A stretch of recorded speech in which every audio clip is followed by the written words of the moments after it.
Bonjour à tous, nous sommes en Grèce, sur l'île de Patmos, qui fait partie du Dodécanèse. C'est une île dans laquelle Saint Jean l'apôtre, a séjourné et a pu recevoir cette révélation de la présence du Christ. Et il a pu écrire dans l'Apocalypse, donc cette révélation.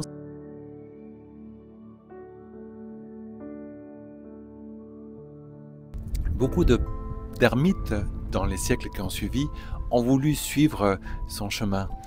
Et alors je suis venu ici pour comprendre qu'est-ce qu'il venait chercher dans ce lieu aussi désolé. Et en fait, regardez la beauté de ces paysages. Elle nous rappelle l'essence de chaque chose et on est complètement dans le message de l'école joannique. C'est-à-dire de comprendre ce qui est au-delà de la matière, la présence qui est partout, dans tout ce que l'on observe, à travers les 5 sens. Et c'est vraiment ici, dans ce lieu désolé, entouré d'eau, que l'ermite pouvait trouver les réponses à beaucoup de questions.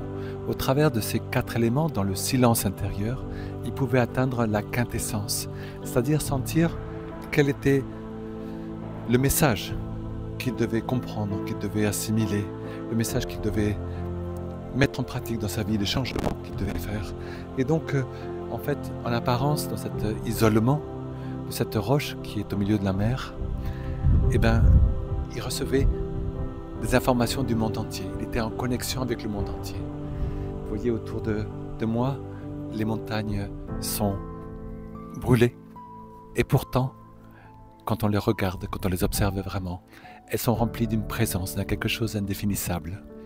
Et quand je me suis assis ici, en méditation, j'ai vraiment senti un tremblement. Mon corps a été pris de secousses. Et ces secousses sont montées le long de mes jambes, tout mon bassin, l'abdomen, et puis jusque dans mes bras, dans ma tête. Et je me disais, mais qu'est-ce que c'est que ça?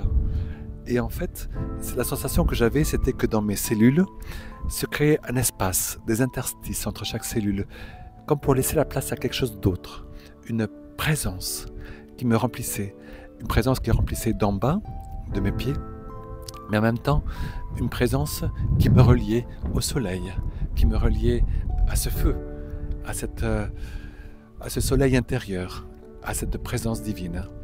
Et j'étais arrivé avec la faim, la soif, et tout ça a disparu à l'improviste. C'est comme si mes cellules s'étaient nourries d'autre chose, d'une force qui faisait lieu de nourriture.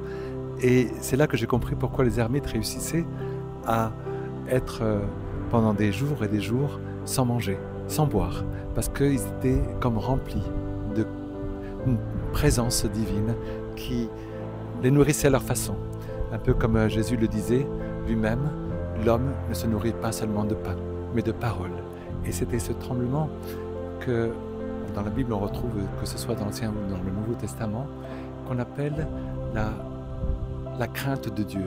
Mais en fait, le terme crainte n'est pas exact, puisque dans le terme grec est plutôt tremblement. Et donc ce tremblement de Dieu fait trembler mes cellules, comme s'il me faisait passer d'un état ordinaire à un état de présence où je peux alimenter la partie plus élevée de moi-même, la partie qui est vraiment ce que je veux offrir au monde. Et donc, même si vous n'êtes pas vous-même ici dans ce lieu sacré, je suis certain que vous pouvez comprendre ce que je vis et essayer de le vivre vous-même. Simplement sentir cette présence, cette beauté de la nature, n'importe quel lieu où il y a les 4 éléments présents. Et je suis certain que vous allez arriver à cette sensation de quelque chose qui monte le long du corps et qui nous permet de donner le meilleur de nous-mêmes. Et c'est ça qu'il nous faut nourrir. C'est ça qu'enseigne le soleil. Et c'est ça qui nous nourrit vraiment. Merci à vous tous.